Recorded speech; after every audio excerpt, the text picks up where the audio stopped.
Buenas tardes, hermanos. Realmente espero que no se duerman. Va a ser un poco complicado, ¿no? Después del picante. Sí. Vamos a orar para que no suceda.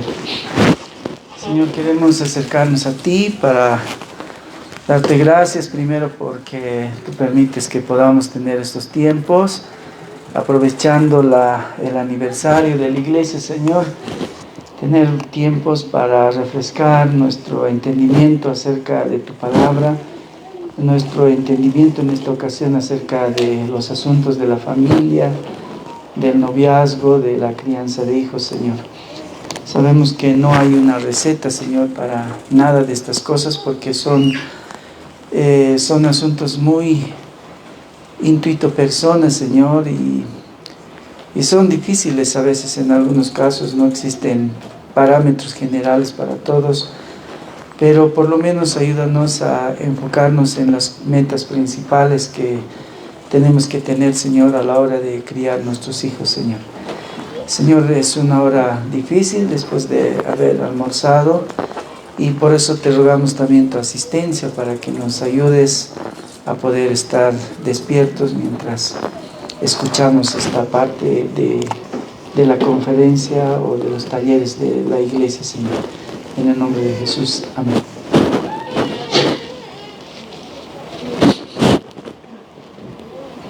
Bueno, el día de ayer hemos visto acerca de las metas que buscamos cuando tienen nuestros hijos de 0 a 6 años, ¿no? Les había dicho que el propósito de los 6 años no es que haya algo especial por ahí, es solamente un referente de la transición que puede ocurrir hacia otra edad, ¿no? En realidad estamos dividiendo la vida de los hijos en dos etapas. Una etapa en la que es muy difícil con ellos lograr conversaciones donde ellos puedan entender a cabalidad lo que nosotros queremos enseñarles, y la otra etapa donde ya están comenzando ellos a entender, ¿no?, lo que significa en realidad la vida. Ya podemos conversar con ellos. Entonces un intermedio está por ahí, por los 6 años más o menos. Una vez más que queremos decirles que nosotros no queremos enseñarles como papás exitosos, porque no lo somos.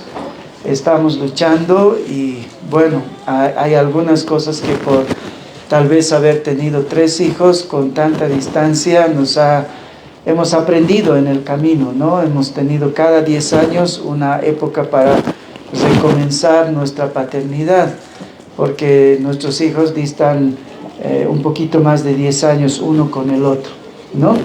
Entonces, bueno, hay algunas cosas que nos han funcionado, hay algunas cosas que a veces depende de los hijos, ¿no? Porque los hijos también son distintos unos de otros.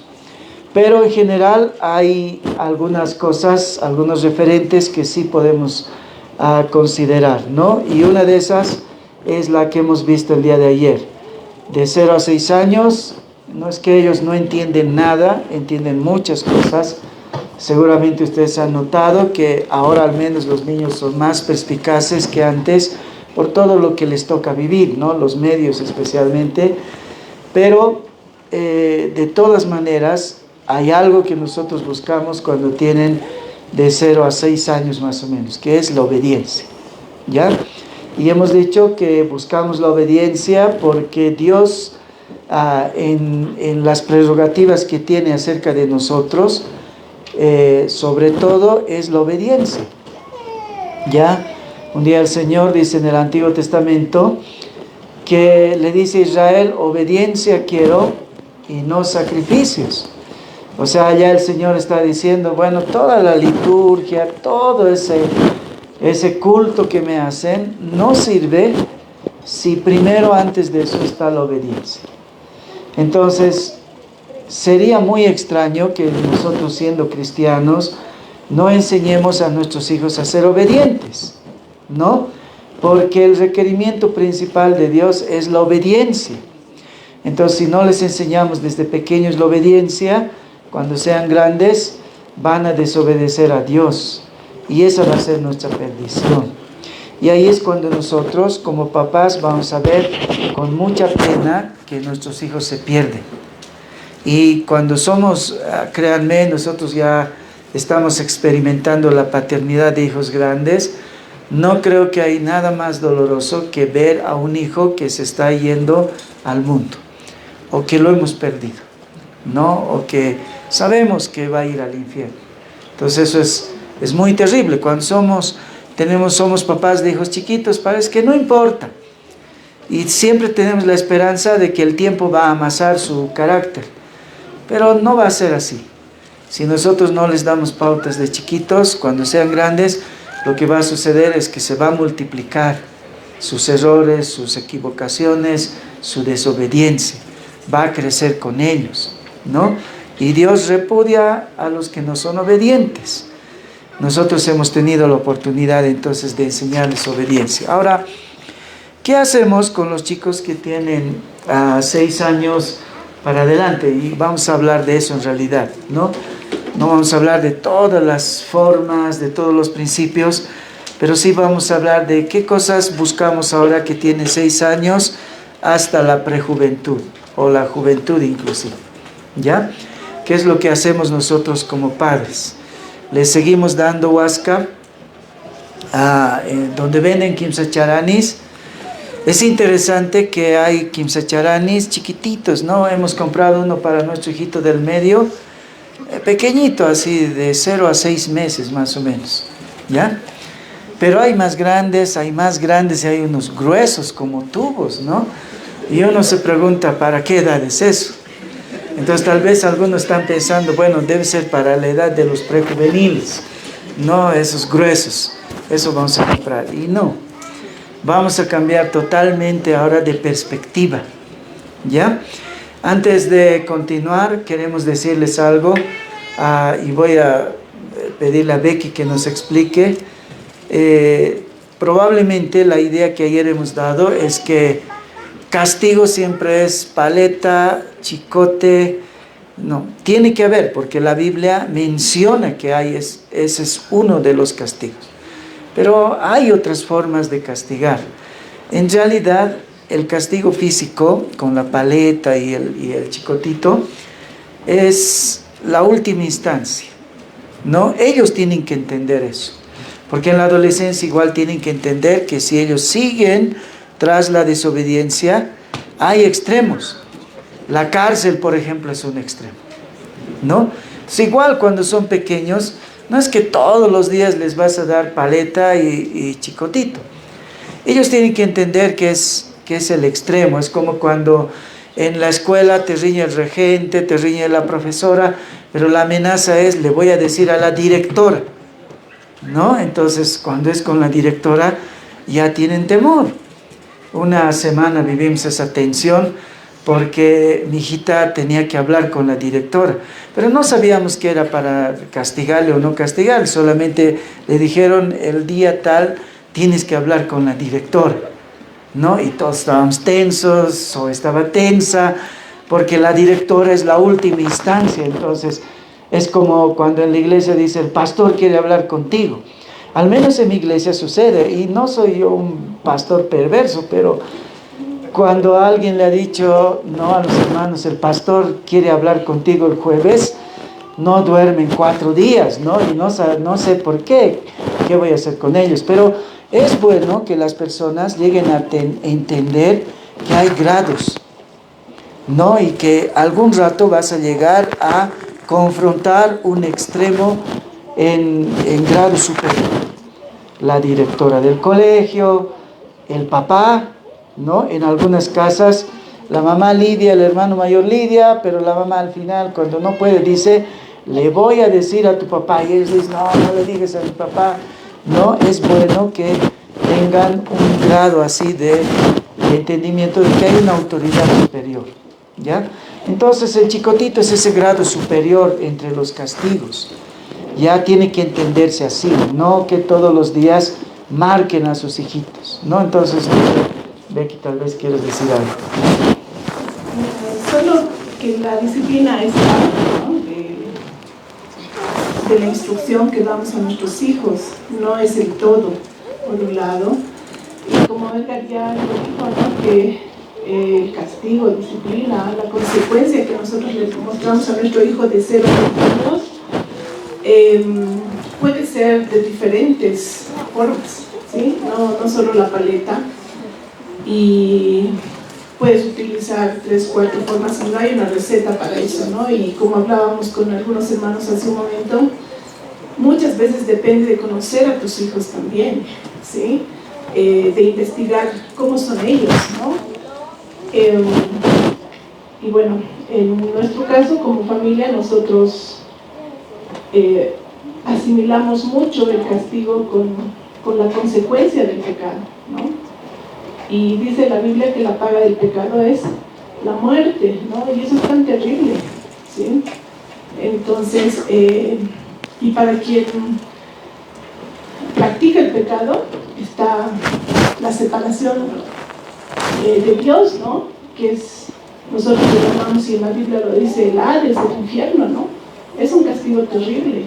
Entonces, cuando yo hablo con mis hijos, pues es una cosa que remarco mucho, ¿no? El castigo realmente es terrible, ¿no? Y la disciplina, la parte de la disciplina que es el castigo, es totalmente terrible, ¿no? Y no va a venir con alegría, con gozo, sino va a traer tristeza, dolor, pero en ese momento, como nos dice Hebreos, va a tener frutos, ¿no? Solo eso. Les decíamos que hay contextos, hay familias, hay cosas, ¿no? Por ejemplo, en la casa, mi hijita menor ve televisión solamente una vez a la semana, ¿no? Y espera toda la semana, ese día, ese es su gran día, piensa en ese día, todos los días, el viernes es su día de televisión, ¿no? Y bueno, a veces pierde su viernes. A mí me duele cuando Becky es un poco más firme con ella. Yo huyo cuando le va a castigar así, porque hay muchos niños que ven televisión todos los días, ¿no? Y hay muchos niños que ven televisión todo el día. Entonces, para ella perder el viernes es pues brutal. Además que no ve todo el día el viernes, solo ve 3 programas. Entonces tiene que hasta pensar en la semana y escoger cuáles va a ver, porque son 3. Entonces Becky le va quitando de a una, le va quitando, ¿no? En la semana ya hizo alguna cosa, no obedeció, ya llegó al extremo, le dice, tienes 2 películas el viernes, ¿no? Y el viernes, y a veces son películas de 10 minutos, entonces está perdiendo hartísimo cuando le vamos a castigar. Entonces depende del contexto. No les estamos diciendo que así tiene que ser en todas las casas, pero nosotros hemos visto que es mejor no ver mucha televisión, porque es muy difícil ahora tener control sobre los programas que hay. Hay programas sumamente persuasivos sobre especialmente la agenda LGBT. No hay programas que de una forma muy tendenciosa están metiéndoles el asunto de la agenda, ¿no? A los niños. Entonces es difícil, nosotros no podemos, trabajamos mucho, entonces decimos los viernes y nos esforzamos, ¿no? A veces tenemos cosas el viernes, o ella o yo, o a veces Samuel, que gracias a Dios ya nos está ayudando, es que es el día de la televisión de Zoe, ¿no? Nos ayudamos así, ¿ya? Entonces ustedes saben, para algunos es el helado, a veces comen helado cada semana, algunos será el postre, no sé, alguna cosa, depende del contexto. Entonces, si no cumplen, les van quitando eso y llega el extremo es el chicotito, ¿ya? La paleta. Bueno, les decía que vamos a ver ahora la otra parte. ¿Qué pasa cuando ya hemos hecho la transición? Ya no es obediencia lo que vamos a buscar. O siempre vamos a buscar obediencia, pero no de la forma en la que hemos buscado de 0 a 6 años. Es de otra manera, porque ya los chicos son grandes. Ya no es muy fácil. Ellos ya no te ven como el héroe, ¿no? Como mi hijita ahora me ve, soy el papá más simpático, soy el papá más inteligente. Bueno, todo eso, pero esas cosas cambian cuando ya son adolescentes, ¿no? Porque nos ven ya como personas, ven muchas cosas de la realidad, entonces ya también la forma de enseñarles obediencia tiene que cambiar, ¿no?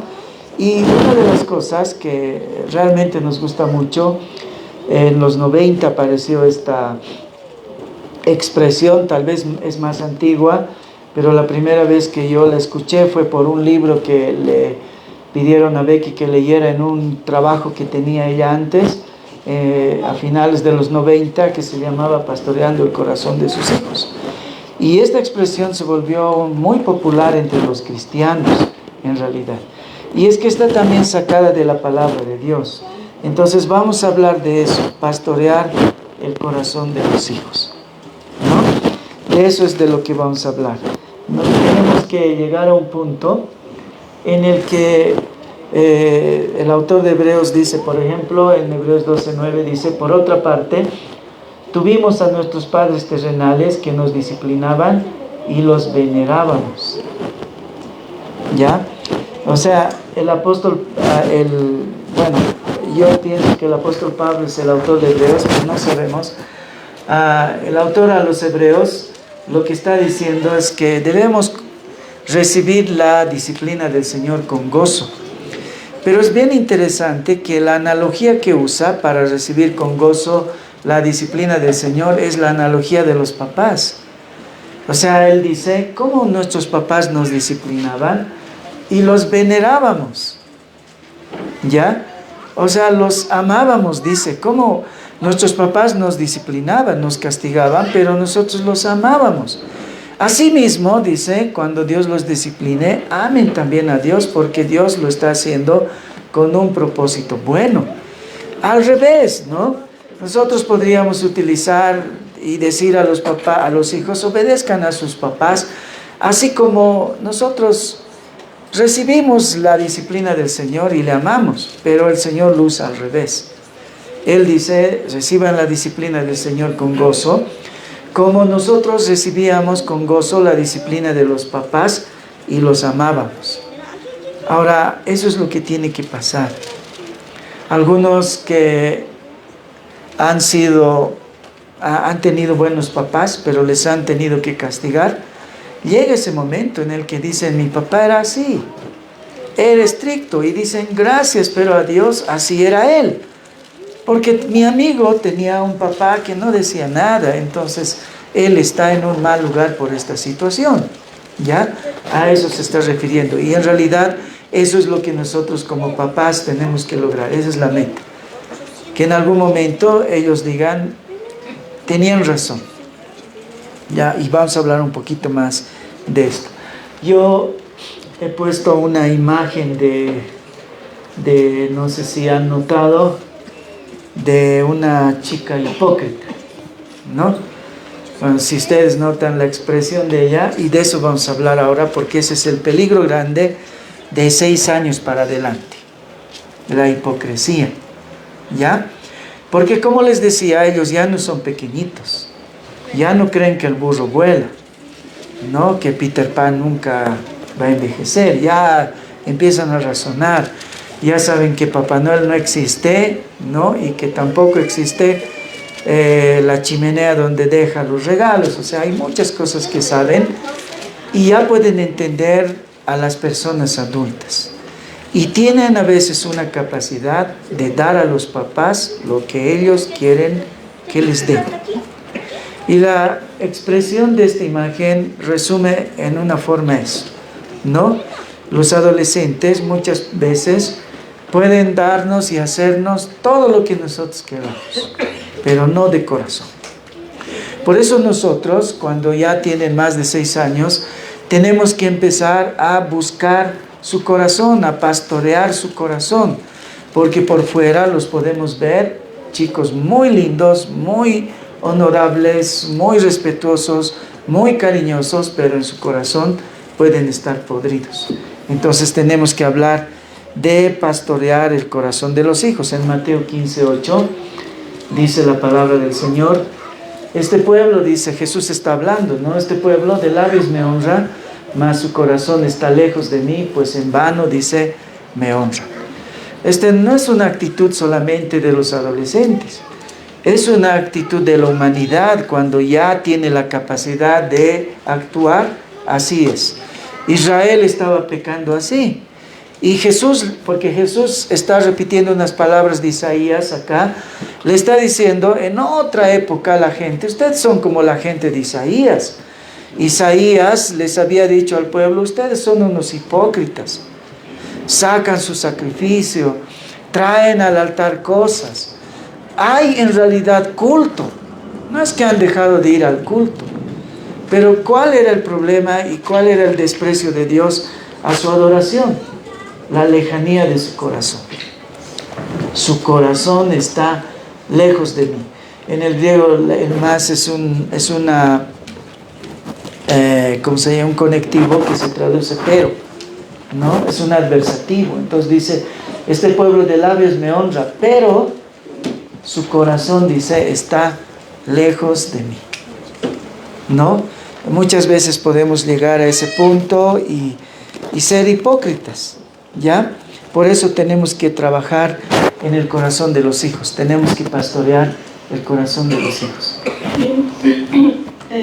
Sí, es muy normal que a partir de los 6, 7 años, por el desarrollo que ellos tienen, ellos ya pueden razonar, analizan las cosas, obviamente no de manera completa como los adultos, entonces ellos se empiezan a ocultar, ¿no?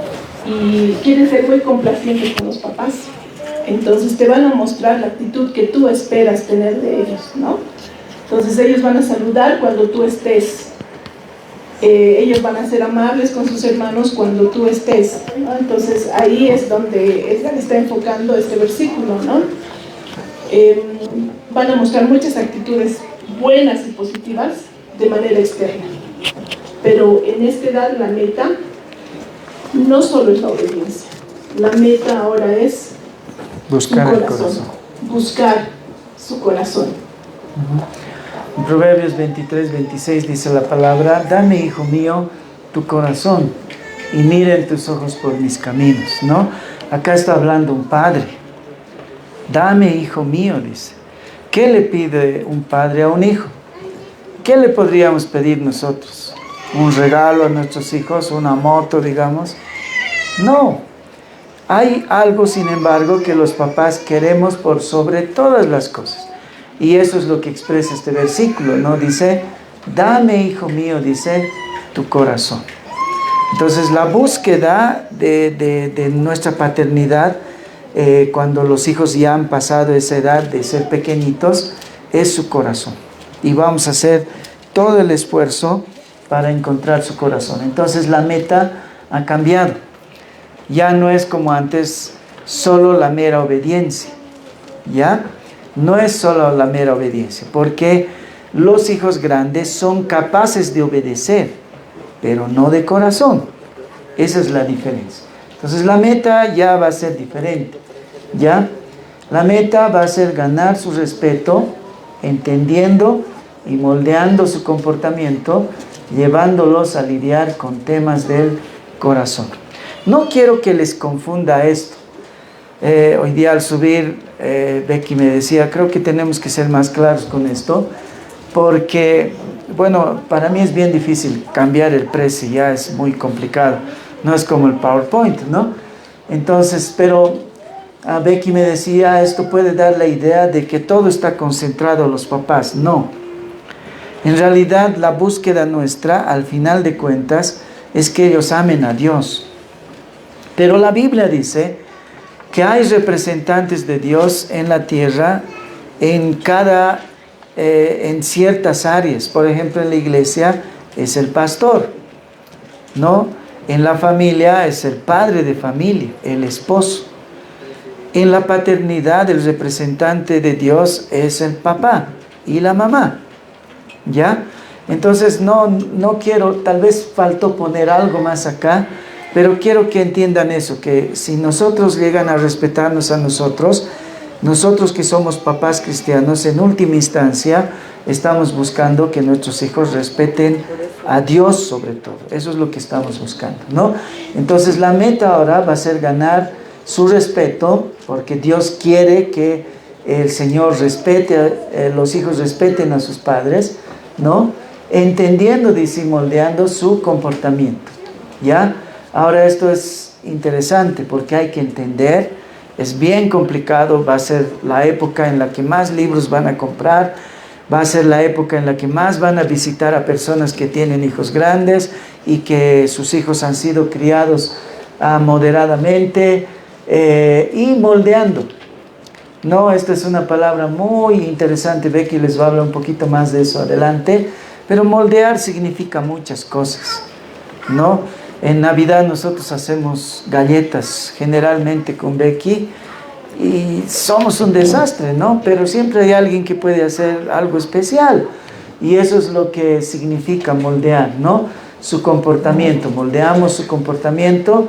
Y la otra parte de esta etapa hasta la prejuventud es llevarles a lidiar con temas del corazón. O sea, ellos tienen que aprender a pelear, ¿ya? Ellos, ¿por qué? Porque muy pronto no van a estar con nosotros. Entonces nosotros no podemos darles el pescado. Tenemos que enseñarles a pescar. Esa es la idea de esta época.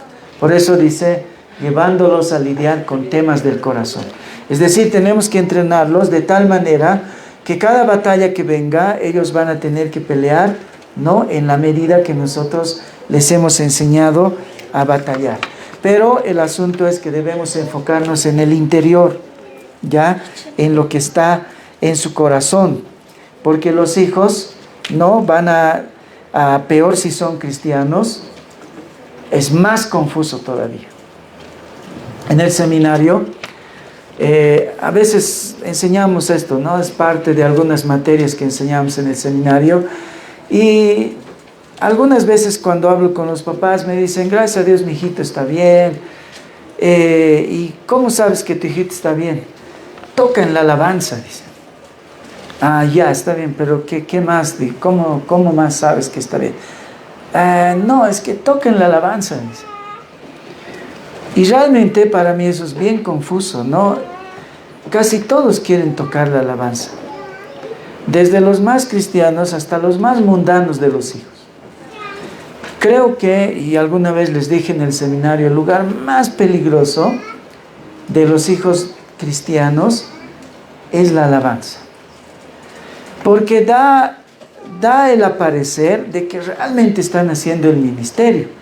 Además que la alabanza es un ministerio muy noble, ¿no?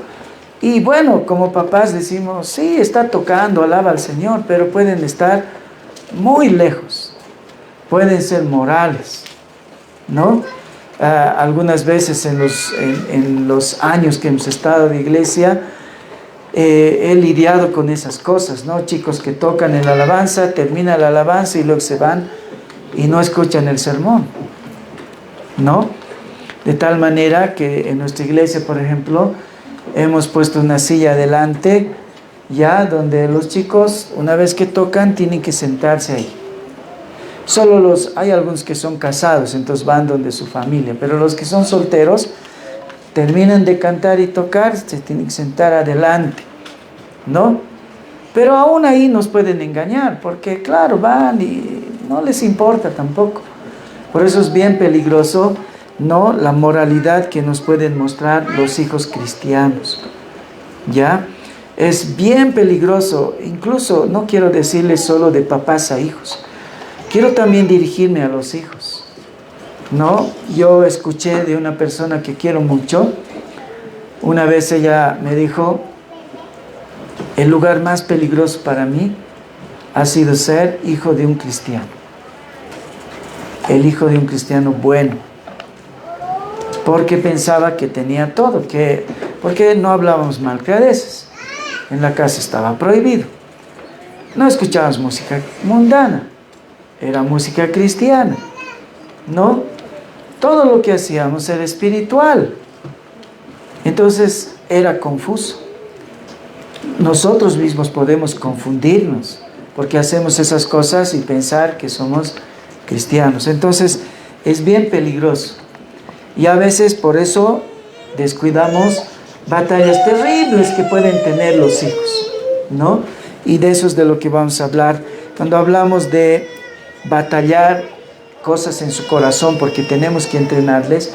Es que la mayor parte de estas cosas primero se originan en el corazón y después se expresan en otras cosas, ¿no? Entonces, los chicos pelean con ateísmo, ¿no? ¿Por qué? Porque la escuela, la universidad les bombardean. O si hay lugares donde no les dicen nada acerca de la inexistencia de Dios, por lo menos se burlan de los que creen en Dios, ¿no? Entonces lidian con esas cosas. Afuera no dice nada porque el hijo cristiano viene a la iglesia. ¿Para qué va a luchar con todos? Aquí todos creen en Dios. Cuando van a la universidad, entonces se ponen otra careta porque la realidad de la universidad es otra. Hablan de otra cosa y se burlan de la existencia de Dios. Entonces ahí están con su batalla en el corazón. Y ahí es donde nosotros los padres tenemos que ser padres. Ahí es donde nosotros tenemos que acompañarlos. Porque a veces eso no se va a expresar afuera. Eso va a ser una cosa que están batallando en el corazón. Afuera les han dicho que no puedes ser gorda, que tienes que ser flaquita. Y entran a batallas en el corazón y la anorexia está ahí cerca, la bulimia, ¿no? Está cerca porque en el mundo les han dicho que es eso. Eso es lo que se llama perfecto. No, el mejor amigo ha venido y le dice, toma estas pastillas. Pero yo no quiero entrar a las drogas. Pero es tu mejor amigo. Ya es el amigo de toda tu vida. Y además te dice, no vas a probar mucho, es un hito. Solo quiero que sepas cómo es, nada más. Yo un hito he probado y eso. Y ellos están batallando con esas cosas. Y primero esas batallas están en el corazón. Después se expresan. El problema es que a veces como papás notamos las expresiones nomás. Como no estamos enfocados en pastorear el corazón de los hijos, entonces notamos solamente cuando ya se han expresado en pecados grandes. Pero eso están batallando nuestros hijos, pornografía, homosexualidad. Vamos a hablar un poquito más de esto más adelante. Esta es la etapa en la que como papás debemos saber, entender y aceptar que detrás de cada acción que tu hijo hace hay una motivación. Es necesario que podamos entender eso y tenerlo bien presente, ¿no? De los 0 a los 6 años, definitivamente eso no lo analizamos tanto, solo les exigimos que hagan lo que les pedimos.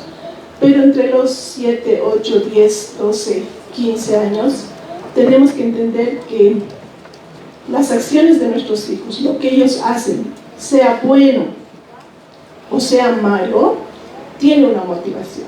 Y muchas veces no viene de una motivación de amar a Dios, sino de amarse a sí mismos. Por ejemplo, en la adolescencia podemos ver muchas horas en el espejo. ¿Por qué lo hacen? Tal vez están peleando con la no aceptación, ¿no? Pero nosotros dejamos pasar eso y no lidiamos con nuestros hijos esos detalles. O a veces los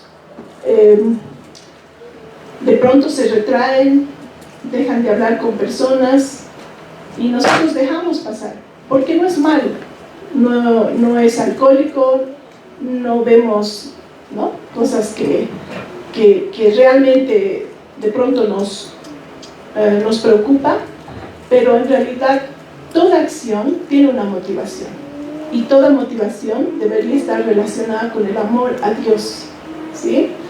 La palabra nos dice que debemos amar a Dios con todo nuestro corazón, con toda nuestra mente, con todas nuestras fuerzas. Entonces, esta edad es el momento de ver las motivaciones. Y esto no es solo verlo tú, sino verlo junto con tu hijo o hija. Entonces la idea es no dejarnos convencer por lo externo, por lo que nos pueden mostrar nuestros hijos, ¿no? ¿Alguna vez han escuchado estos dichos populares, ¿no? Que dicen, por ejemplo, los calladitos son más peligrosos, ¿no? Los calladitos son más peligrosos que los fregaditos, porque muchas veces nos dan grandes sorpresas, dicen. Y bueno, nos tragamos esa idea. Y yo lo he tomado solamente porque a veces es una realidad, ¿no? Pero no significa que eso es verdad.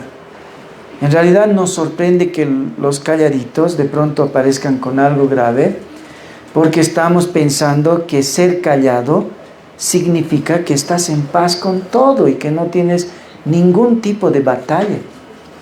Y no es verdad. A veces en realidad el ser callado verdaderamente significa que están batallando muchas cosas en su corazón. Entonces, lo que tenemos que desechar es que si es calladito, entonces va a venir sobre... No, no es verdad. Los fregaditos a veces terminan en la cárcel. Y claro, no nos sorprende porque era fregadito. Entonces decimos, sí, era obvio, tenía que llegar a la cárcel. Así era desde chiquito. Pero nos sorprende los que son calladitos. Porque para nosotros el pasivo, el pacífico, el que no sale, el que parece que siempre está ahí, está quieto, estamos pensando que no tiene problemas. Pero los problemas no siempre están afuera. Los problemas están en el corazón. Y por eso tenemos que lidiar el corazón. Por eso tenemos que escarbar en el corazón de los hijos cuando son adolescentes. Porque ellos tienen batallas, ¿no? Hay cosas, papás que se sorprenden, ¿no? Cuando hacen algo, sus hijos, y dicen, pero era el más tranquilo de los hijos. O él era el más pasivo. Nunca pensé que estaría metido en tan malas cosas, ¿no? Y es que a veces nosotros pensamos que quietito es sinónimo de que todo está bien. Y no es verdad, ¿no? Hay batallas en el corazón. Muchas veces esto tiene que ver con la personalidad de nuestros hijos e hijas, ¿sí? Muchos de nosotros somos introvertidos, ¿sí? Y otros son extrovertidos. Voy a dar un ejemplo. Edgar es un hombre muy extrovertido. Le es fácil hacer amistades, le encanta hacer amistades, y con él a leguas pueden notar sus pecados. Cuando está enojado, cuando está feliz, ¿no? En cambio, el otro lado soy yo. Soy una mujer introvertida y probablemente no pueden notar mis pecados. Tal vez sí, pero probablemente no se puedan ver mis pecados. Pero no tengo pecados. La Biblia dice que no hay justo ni uno, ¿sí? Entonces, no nos dejemos engañar, ¿sí? Tomemos la palabra de Dios como una verdad de que todo hijo está teniendo su lucha. Y a veces lo que vemos no siempre es lo que está sucediendo dentro de su corazón, ¿sí? Con todos nosotros pasa, con nuestros hijos también, ¿sí? Por ejemplo, traer buenas notas a la casa. Todos los papás queremos, ¿sí? Pero ¿por qué lo hacemos? ¿Por qué tu hijo hace eso? ¿Porque está amando a Dios? ¿O se está amando a sí mismo? Es un pecado, ¿no? Entonces, necesitamos escarbar, como decía Edgar, y la Biblia dice, ¿no?, que el corazón es tan engañoso que incluso nos puede engañar a nosotros mismos, ¿no? ¿Quién lo conocerá? Dios, ¿sí? Esta es la etapa, entonces, de buscar y moldear el corazón de nuestros hijos. Entonces, la palabra utiliza a veces analogías bien interesantes como Dios, como el alfarero, ¿no? Y esta es una época, como Becky les decía, de amoldar. ya de buscar en el corazón. Qué lindo era cuando son pequeños. Sus pecados son más objetivos, se ven, ¿no? Cuando ya son grandes es más trabajo. Tenemos que razonar más, tenemos que buscar más, tenemos que orar más, porque es más difícil de poder encontrar los pecados. Becky ha tenido algunos estudios en la universidad que le ayudan, que yo no puedo, digamos, ¿no? En una época estudió psicopedagogía y, bueno, entiende algunas cosas. Para mí, que un chico se vea al espejo todo el tiempo no es un lío. No, yo digo, así era yo. Estaba buscando el grano sobre el grano que ni siquiera se ve. Estaba buscando porque pensaba que todos miran mi grano, ¿no? Entonces estoy tratando de solucionar eso. Pero algunas veces, cuando tienes un poquito más de cuidado, no, a veces Becky me dice, esto está pasando mucho. Entonces hay que hablar, hay que buscar, ¿no? Entonces es una etapa donde necesitan incluso mucho más la dirección de Dios, ¿ya? Porque Dios les tiene que dar la sabiduría para darse cuenta de que algo tal vez no está bien, algo no está funcionando bien. Y luego el siguiente paso es amoldar, que es otra parte difícil, ¿no? La Biblia utiliza esta analogía, ¿no?, de moldear el comportamiento de nuestros hijos. Y Jeremías dice que Dios es un alfarero que nos moldea.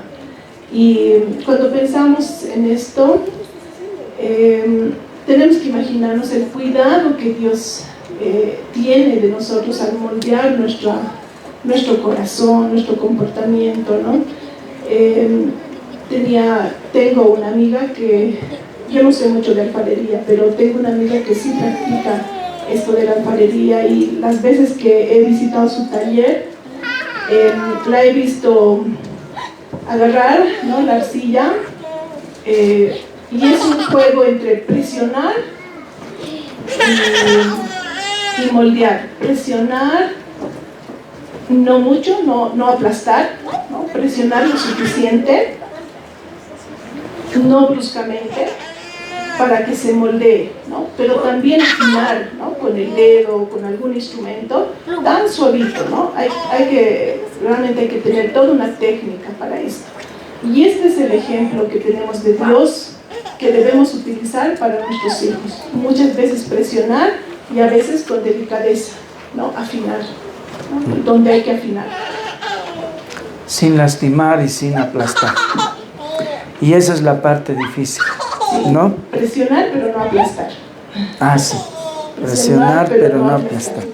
A veces podemos ser bien perfeccionistas y podemos aplastar, ¿no? Podemos cohibir a nuestros hijos de tal manera que ellos piensan al final que nada de lo que hacen está bien hecho, ¿no? Y que no pueden complacernos de ninguna manera. Así que por más que hacen buenas cosas, ellos parece que lo hacen todo mal. Y ahí donde fallamos somos los papás, ¿no? Y tenemos que tener cuidado de eso. Conozco un hermano que para mí era muy raro, porque nosotros, él es un hermano, parte del directorio de la iglesia, y siempre que había alguna actividad, como ahora, digamos, el aniversario, el día lunes es el día de evaluación. Ya antes era el lunes nuestra reunión de ancianos. Entonces el día lunes hacemos la evaluación. ¿Qué ha sido bien? ¿Qué ha estado bien? ¿Qué ha estado mal? ¿No? Y entonces nosotros como bolivianos, porque la mayoría somos bolivianos, encontramos todo lo malo. Está anotado todo lo malo que ha sucedido en el aniversario, ¿no? Y yo listo para decir todo lo que estaba mal y quiénes han hecho mal. Y bueno, a veces todo estaba mal. Y digamos, no sé, de 5 líderes, el único que decía, él empezaba diciendo, esto estaba muy bien. Esta parte fue fantástico. Esto fue tan lindo realmente. Y a veces yo empezaba a borrar mi lista, ¿no? Para no quedar tan mal, digamos, porque soy el pastor. Yo debería ser más positivo, digamos, ¿no? Y una vez yo le pregunté a él, ¿por qué eres tan condescendiente con las cosas y con la gente? Porque obviamente ayer estaba mal, pero no sé cómo has sacado cosas buenas que también son verdad, ¿no? Y cómo has visto todo bien, ¿ya? O eres muy altruista o no ves bien lo que pasa. Y entonces él me contó una historia que me conmovió mucho, hasta las lágrimas, porque yo tengo esa debilidad. Él me contó él me dijo, cuando yo era chico, mi papá era sumamente perfeccionista. Y yo hacía todo, dice, para complacerlo a mi papá. Siempre buscaba perfeccionar, ¿no? Hacer lo mejor, porque quería que mi papá esté alegre. Y dice que un día él había trabajado, porque siempre le decía que está mal lo que hacía, había trabajado en el jardín, pero desde temprano y había visto todos los detalles. Y realmente ese día él estaba seguro de que ha hecho el mejor trabajo de todo el año y que su papá se iba a alegrar mucho. Cuando terminó lo llamó muy alegre, dice, a su papá y le dijo, papá, mira lo que he hecho con el jardín. Y su papá dice que lo miró serio y buscó un lugar y había un lugar que no era perfecto y le dijo, eso está mal. ¿Hasta cuándo vas a hacer mal las cosas? En medio de tantas cosas buenas que había hecho, encontró la más mínima falla. Y él dice que se puso a llorar. No, y era un jovencito, era un adolescente. Él dice, me puse a llorar y ese día, dice, me comprometí a que en la vida, con mis hijos y con mis amigos y con todos los que esté, siempre voy a tratar de mirar lo que está mejor, lo que está bien. Porque esto duele. Y ese día lloró. Pero ahora él ha cumplido su promesa, ¿no? Él hace un buen trabajo, vamos a decir. Entonces, en este contexto de la historia que es verdad, que contó Edgar, debemos decir que moldear el corazón de nuestros hijos es un poco de afinar con delicadeza, presionar lo suficiente, pero no aplastar, ¿sí? No aplastar a nuestros hijos. Y yo les decía que a mí me conmovió mucho porque yo soy así. Mi padre era perfeccionista, mi papá era así. No, mi papá nunca estaba conforme con nada. Entonces siempre buscaba hacerlo mejor. Y sin darme cuenta, yo he sido muy duro. Y es bueno que no estaba de quien estaba hablando, pero he sido muy duro muchas veces, ¿no? Y me he tenido que arrepentir, porque eso está mal, eso es pecado, ¿no? Tenemos que ver. Bueno, ahora vamos a ver cómo se hace eso. ¿Cómo lo hacemos? ¿Cómo pastoreamos el corazón de los hijos? ¿Cómo buscamos que ellos ganen la batalla? No sé cómo decir. ¿Cómo lo hacemos? Por un lado, las historias de la Biblia nos hablan de hombres y mujeres débiles, ¿no? Que ofendían a Dios, que eran infieles, pero que también Dios les daba victorias. Y estas son buenas historias para poder hablar de las realidades y de las luchas del corazón, ¿sí? Entonces, contar una historia de la Biblia es tan efectivo. Pero también esta etapa es para poder exponerte, ¿sí? Y hablar de tus experiencias y cómo la gracia de Dios ha utilizado esos momentos, esos instantes de debilidad, de pecado, ¿no? En favor de inclinarte, ¿no?, al Señor. Mientras vamos buscando el propósito de Dios, estas dos cosas son tal vez herramientas bien útiles, ¿ya? Por ejemplo, decir, cuando yo tenía tu edad, ¿no? Y se dice, ¿no?, que papás que tienen memoria de las cosas que hacen en el pasado, que ha sucedido en el pasado, van a ser padres más efectivos. Bueno, es algo que dice Ted Tripp, ¿no? Entonces, con recordar cómo has vivido esa etapa de tu niñez, de tu adolescencia, y poder confrontar probablemente el pecado, la debilidad de tu hijo con tus experiencias, va a ser útil, ¿no?, para que los puedas llevar y encaminar al Evangelio, ¿ya? Ahora, en esta etapa... Sí, quería decir una de las cosas que me ha ayudado mucho ha sido ver la Biblia desde otra perspectiva, ¿no? Desde la perspectiva del Evangelio. Porque yo crecí en una iglesia tradicional donde nos hacían ver, por ejemplo, a Abraham como un héroe, ¿no? O a Sara, digamos, como una heroína, Sansón como el héroe, ¿no? Salíamos de la escuela dominical diciendo yo soy David, o yo soy Sansón, o soy Gedeón. Pero desde que he visto la Biblia ya desde una perspectiva del Evangelio, más bien es sorprendente cómo la Biblia tiene historias terribles de pecadores, ¿no? Abraham, por ejemplo, cuando ven ustedes Génesis 15, pelea terriblemente con su mujer, ¿no? Y su mujer llega a esos puntos en los que muchas esposas han llegado a decir cosas sin sentido para lastimar nada más. No, un día, no vamos a imaginarnos que Abraham y Sara peleaban, pero Sarita, pero Abrahamcito, ¿entienden? No, eran peleas reales. Y la que se ve en Génesis 15 es de una Sara diciéndole a su marido, dame hijos. Y él diciéndole, yo no soy Dios. ¿Cómo puedo darte hijos? ¿Qué estás diciendo? Pero has tenido con la sirvienta. Entonces, eran verdaderas peleas de pecadores. Y Dios los ha moldado.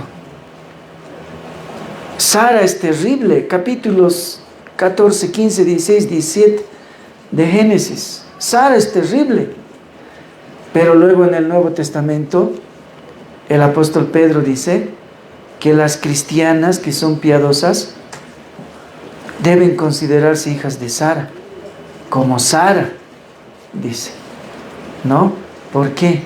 Porque Dios la ha transformado al final a Sara. Y a Abraham también. Entonces, la Biblia está llena de historias de gente pecadora.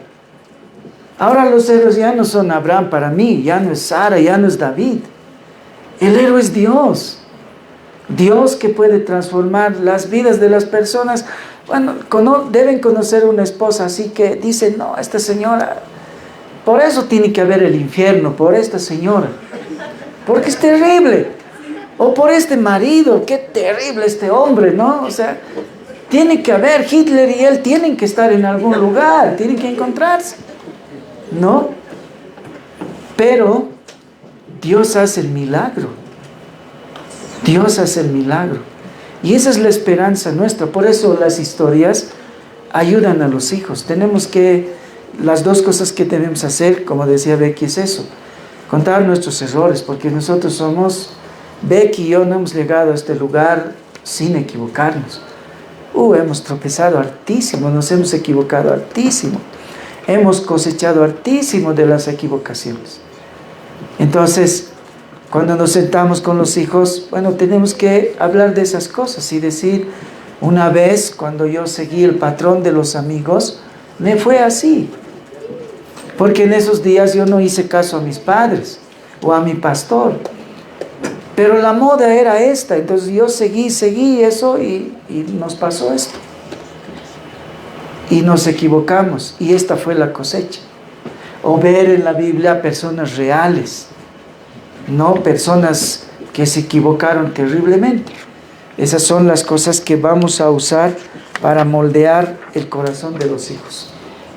Tal vez un ejemplo como familia es historias como la de Caín y Abel nos sirve para poder ver las disputas entre hermanos, ¿sí? O la de Esaú y Jacob. Cuando uno de nuestros hijos está lidiando con la aceptación, con la búsqueda del amor, podemos hablar sobre Lea, ¿no? Cómo buscaba con tanto ahínco el amor de su esposo, hasta que encontró el verdadero amor, ¿no? Y el único amor que es incondicional, que es el amor de Dios. Entonces son historias que nos pueden ayudar a poder enfocar a nuestros hijos al Evangelio y al Señor. Y cuando nosotros contamos nuestras historias, debemos tener el cuidado de ser solamente los héroes, ¿no? Y como las películas americanas, donde todo termina bien, ¿sí? Porque contarles nuestros fracasos les son útiles a nuestros hijos, ¿no? Les va a ayudar a que nos puedan ver más reales, más humanos, ¿no?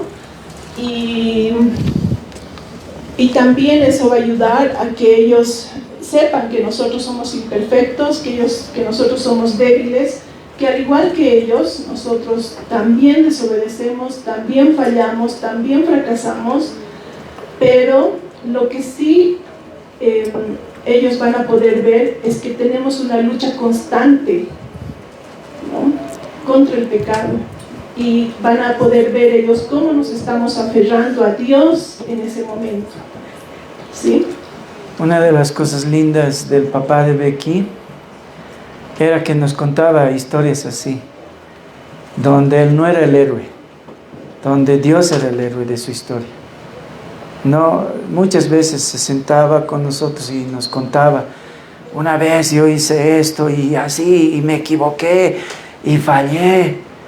Y después venía el pero Dios fue compasivo, pero Dios hizo esto, ¿no? Y eso nos alentaba mucho para que nosotros pensemos en un momento y digamos en nuestro corazón: yo soy un desastre. Pero también puede ocurrir lo que le ha pasado al pastor. Pero Dios puede salvar eso, ¿no? El Señor nos ha ayudado, o nos hemos aferrado al Señor, ¿ya? Entonces, igual que en la Biblia. En la Biblia el héroe no es Abraham, no es Sansón, no es Jefté, no es Gedeón. El héroe es Dios. Igual en nuestra historia tiene que ser así. No podemos ser nosotros, como Becky decía, ¿no? Las películas americanas son bien obvias, ¿no?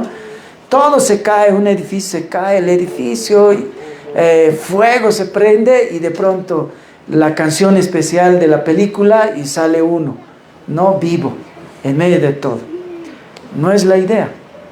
La idea es que Dios sea el héroe en nuestra historia, porque es la realidad. Si nosotros hiciéramos un análisis real de nuestros fracasos y cómo a veces no ha terminado en un desastre mayor, es porque Dios ha frenado las cosas en algún momento, ¿ya? Bueno, entre nuestras historias, de nuestros fracasos, de los riesgos que hemos corrido, las historias de la Biblia, ¿qué es? La pregunta en esta época es: ¿por qué lo hiciste? La pregunta en la anterior, ¿no?, edad 0 a 6 años, era: ¿qué has hecho? ¿No? La pregunta de los 6 para adelante ya no es ¿por qué lo hiciste? O qué es lo que hiciste, sino ¿por qué lo hiciste? ¿Por qué tenemos que hacer esa pregunta? Porque queremos entrar adentro. ¿Cuál es la motivación? Ya, como Becky les decía, bueno, generalmente los adolescentes se fijan en el espejo demasiado. Eso es natural, eso es humano. Pero a veces hay algunas pistas que nos pueden decir más. Entonces ahí tenemos que empezar a indagar. Y la pregunta no es ¿qué es lo que has hecho? La pregunta es ¿por qué lo hiciste? ¿Ya? El hijo, le decimos: no, ten paciencia, espera unos cuantos añitos. No vas a encender el automóvil, ya te faltan 2, 3 añitos. Pero los adolescentes son impacientes, ¿no? Yo casi acabo con el capital de mi papá, casi mato a un chofer y casi me mato yo un día que hice algo así, en la adolescencia, ¿no? Mi papá se había comprado un auto 0 kilómetros con toda su vida de ahorro, más una gran deuda por delante, y bueno, yo tenía el deseo de manejar, y ya sabía todo lo que es teórico, esto es para frenar, esto es para esto, ya, y a veces crees que eso es suficiente. Entonces estábamos en Sencata, me acuerdo, un chofer estaba durmiendo ahí en la parte de atrás, teníamos un chofer, él nos manejaba el auto y estaba durmiendo. Entonces yo encendí el auto y ya no supe con el susto cuál de los tres es para frenar. Entonces probé uno, probé el otro, pero entre probar y probar, probé el acelerador. Y el auto frenó, pero a unos 15 centímetros de un poste, a una gran velocidad, casi nos matamos, ¿no? Hasta ahora no sé por qué lo hice. Ya, entonces ahí no es el auto, ¿qué has hecho? Sino es, ¿por qué? ¿Por qué has hecho eso? No sé qué, ¿qué te ha motivado a hacer eso? Tú sabes que no puedes, no deberías hacerlo, o sea, ¿por qué lo hiciste? Ya, cuando son adolescentes, bueno, hay daños grandes a veces, ¿no? Pero aunque los daños son grandes, contra nuestra naturaleza de nuestra paternidad, tenemos que ir a indagar el corazón, más que en el resultado de las cosas. Sí, un poquito yendo atrás, habíamos dicho que ahora la meta es trabajar en el corazón de nuestros hijos, moldear su corazón, ver las intenciones de las cosas que ellos hacen, ¿no? Y no solo de las malas cosas, sino también de las buenas, ¿ya? Y aquí llegamos con una pregunta: ¿por qué lo hiciste? Recuerdo que hace años uno de mis hijos le dio un puñete a otro niño, ¿ya? Y bueno, yo llegué a la casa.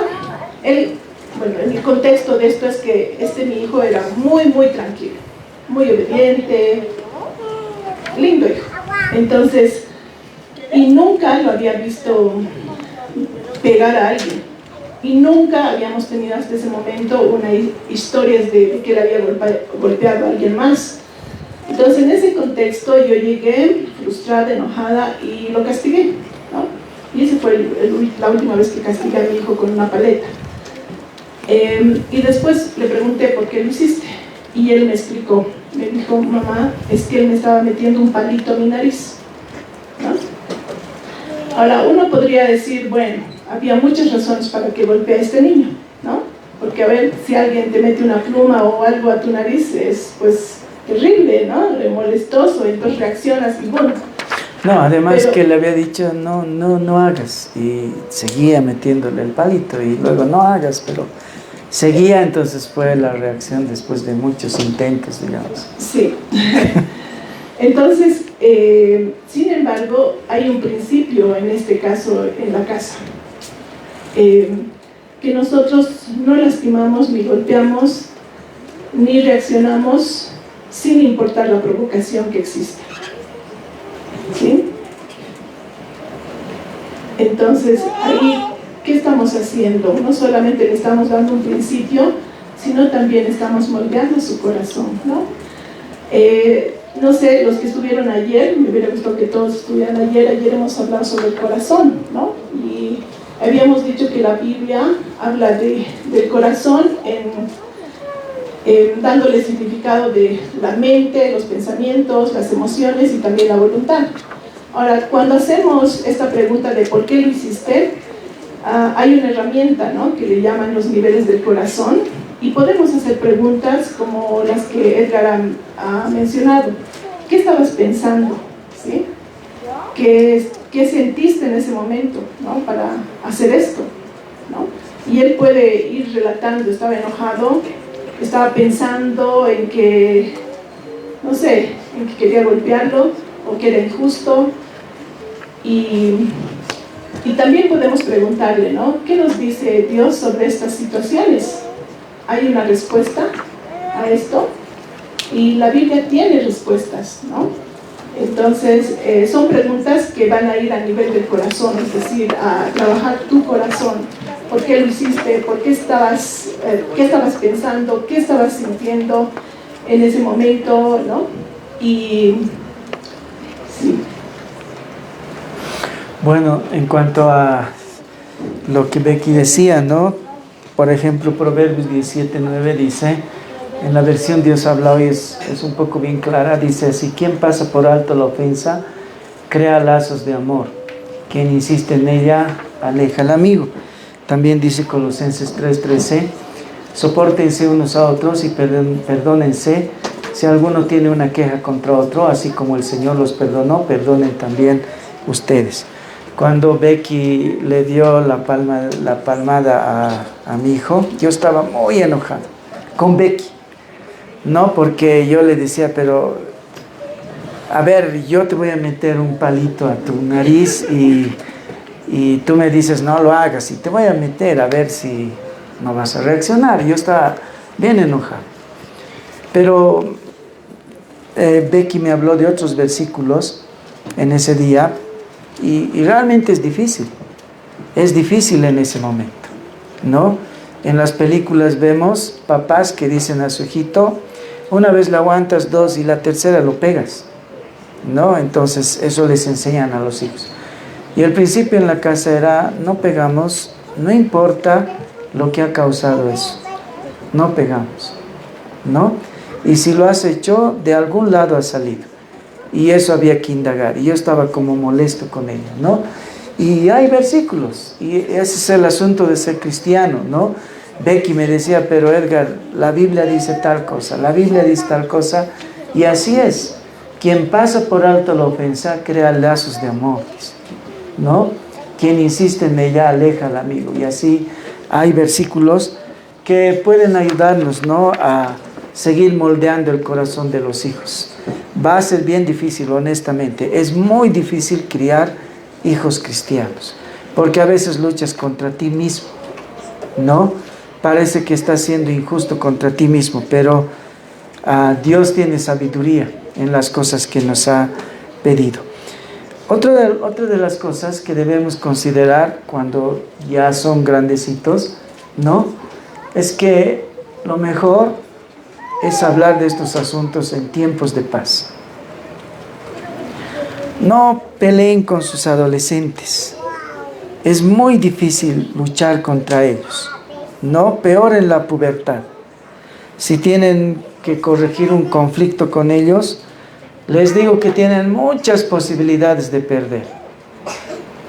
No los va a escuchar. En el mejor de los casos, se van a quedar quietos y no los van a escuchar. En el peor, les pueden tirar algo, les pueden decir algo, y bueno, están enojados, ¿no? Y bueno, es la pubertad. Y ahí es donde tenemos que entender otro elemento. Realmente, en la pubertad, en la adolescencia, ellos están sufriendo cambios. Entonces, eso es una realidad. Y a veces aún en la pelea, cuando hemos hablado con ellos y hemos sido muy bruscos, además que no era el momento, nos van a responder y a veces ni es lo que querían hacer. Pero están pasando por un tiempo de cambios hormonales, ¿ya? Están pasando por un tiempo que es complicado fisiológicamente. Para ellos físicamente está sucediendo algo. Entonces les van a decir cualquier macana, hasta sin pensar.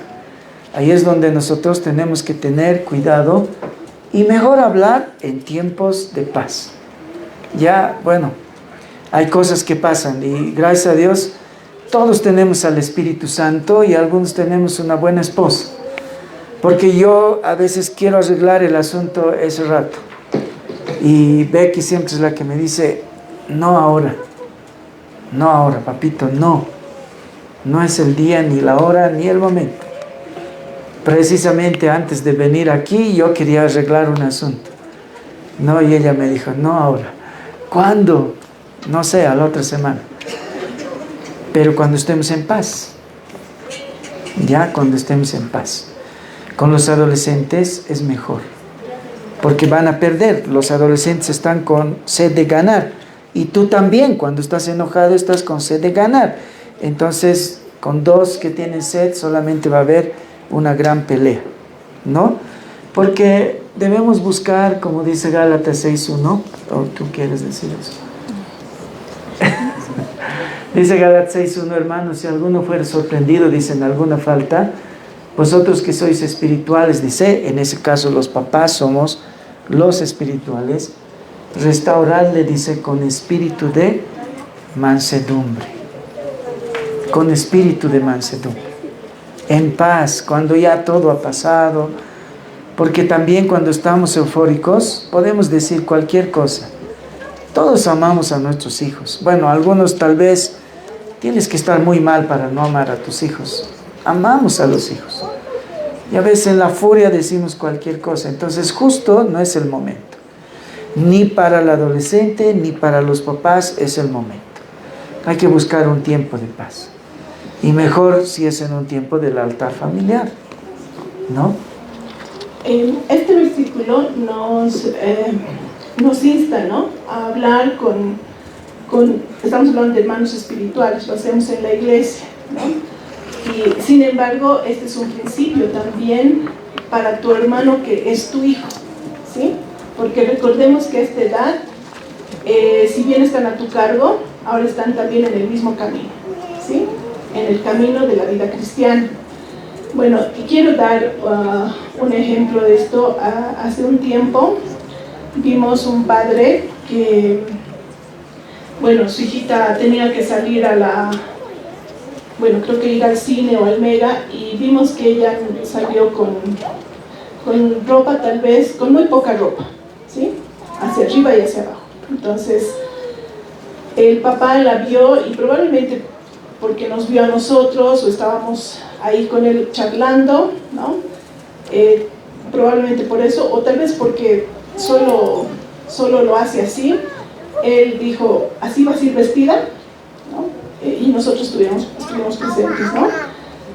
Como prostituta, ¿no? Muchas veces cuando queremos tocar el tema o queremos confrontar a nuestros hijos, ¿no?, en vez de ir por los pasos, ¿no?, como decía Edgar, en un tiempo de paz, con las palabras adecuadas, con la Biblia, las historias a mano, no hacerlo, ¿no?, frontalmente, porque casi seguro que vas a reaccionar en furia y en enojo, y nos ha pasado muchas veces, ¿no?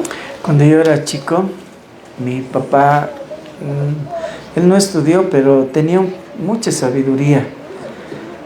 Una época comencé a mentirle a mi papá. Salía del colegio y nos íbamos a jugar fútbol. Y bueno, mi papá me preguntaba por qué llegaba. Teníamos que llegar como a las 12, a la 1 más o menos, pero yo llegaba a las 3:30, 4 a la casa. ¿Y por qué llegaba tarde? Entonces, yo siempre fui el mejor alumno en el colegio. Entonces yo le decía a mi profesora, quería que ayude a unos chicos que son bien burros, ¿no? Entonces me quedo después del colegio para enseñarles. Así mentía, ¿no? Y bueno, pasó unas 3 semanas así, todos los días yendo a jugar fútbol.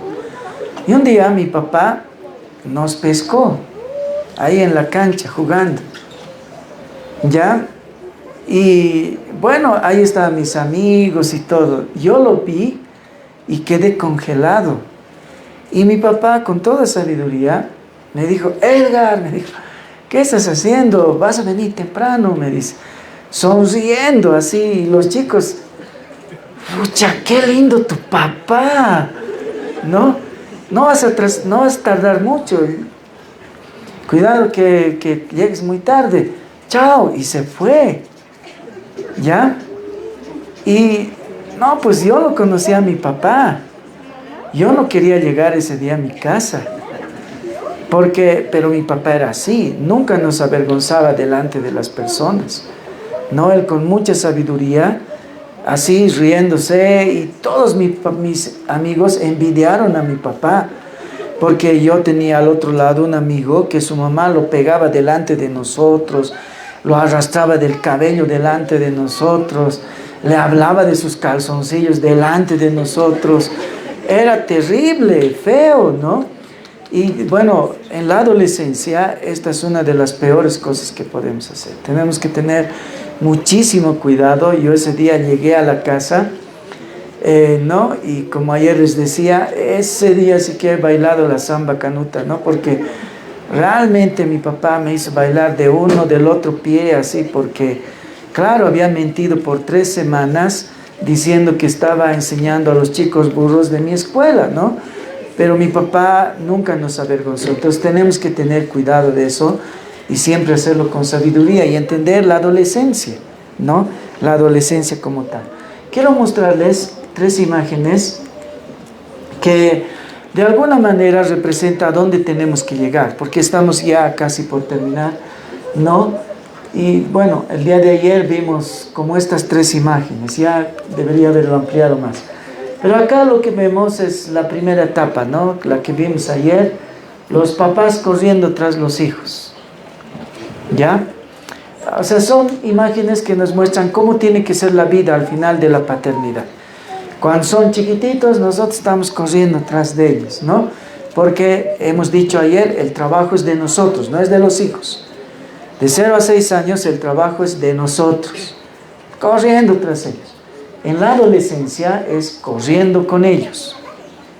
Lo que estamos viendo hoy día es andar con ellos, amoldar su corazón, mostrarnos como seres humanos, como débiles también, como luchando también en la fe con el Espíritu Santo. En realidad, en la adolescencia lo que tenemos que mostrar es esta imagen, corriendo con ellos, para que un día, cuando nosotros seamos viejos, la imagen que represente nuestra vida sea como la de esta. Ellos tras nuestros consejos. Ellos corriendo tras nosotros. ¿No?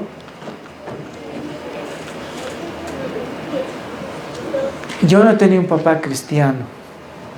Y creo que lo más cercano a papá cristiano ha sido el pastor Mateo y el pastor Gabriel. Y los extraño. Bueno, al pastor Mateo porque está lejos, pero al otro papá lo extraño. Porque sí, a esta edad puedo decir, él tenía razón. Y hay muchas cosas que yo me aguanto en la iglesia y digo, él tenía razón. Pero ¿cómo no podía entender en esos días? Tenía razón. Y es así como tiene que acabar la vida, ¿no? Cuando empezamos, es corriendo tras ellos. Cuando son adolescentes, con ellos. Y cuando seamos viejos, corriendo tras nosotros ellos, buscando nuestra sabiduría. Es la imagen de la vida. Así tenemos que, esa es nuestra lucha, ¿no? Bueno, sanción y disciplina en la adolescencia y la prejuventud. ¿Ya? Volvemos a hablar de este complemento en la crianza de los hijos en esta edad, ¿no? Habíamos hablado que de 0 a 6 la disciplina es casi inmediata de la acción, ¿no? Pero ahora tenemos 2 tipos de consecuencias o de disciplina, ¿no? Por un lado tenemos las consecuencias naturales, ¿ya? Y estas son aquellas que los vemos, ¿no?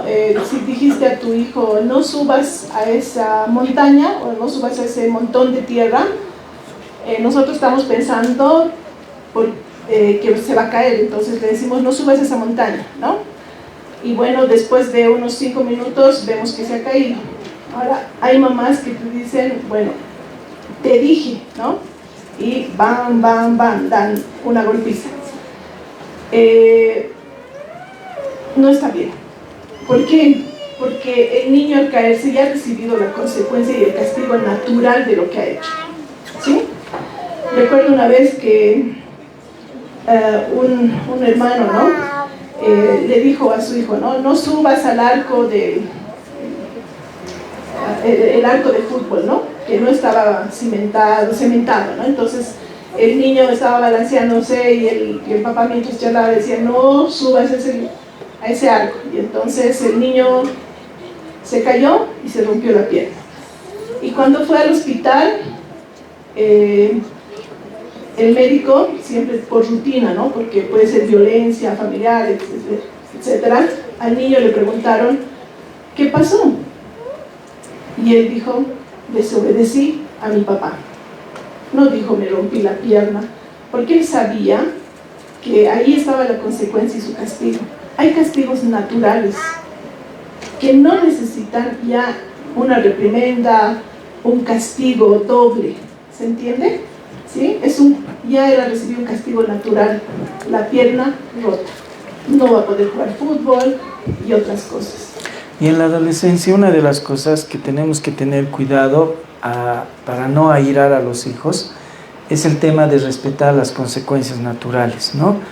Generalmente las cosas que hacen los chicos grandes tienen consecuencias, ¿no? Y a veces podemos sobre eso querer aumentar, entonces la idea es no hacerlo, ¿no? Bueno, esa es la consecuencia de las cosas que hicieron y ahí tenemos que dejarlo. Y más tarde vamos a hablar en paz acerca de esas cosas, ¿no?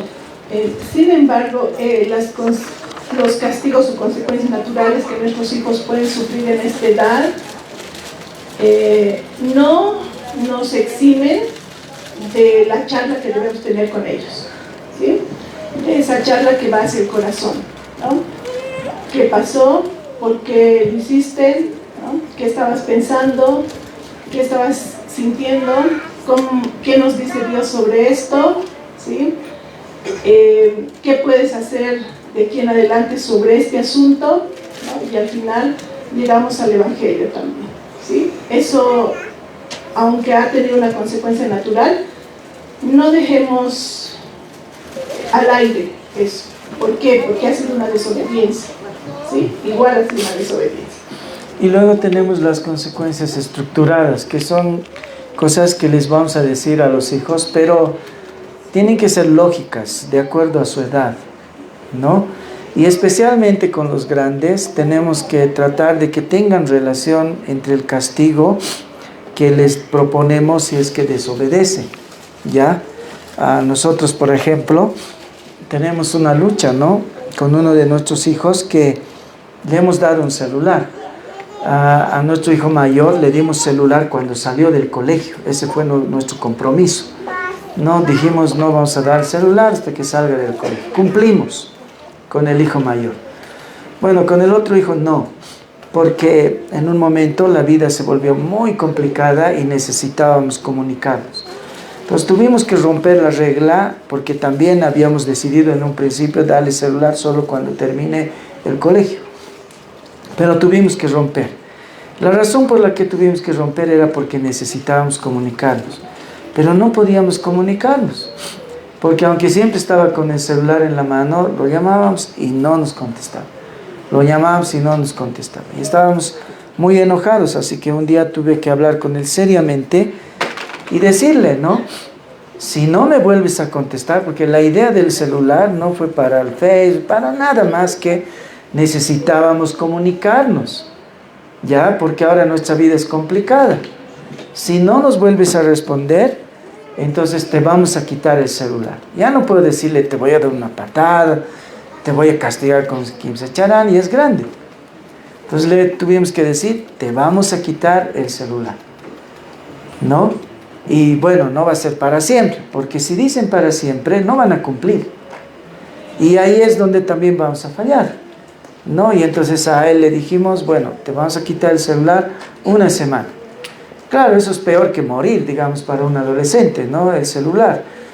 Pero lo vamos a hacer. Ahora, gracias a Dios, él ha rectificado, ahora nos contesta.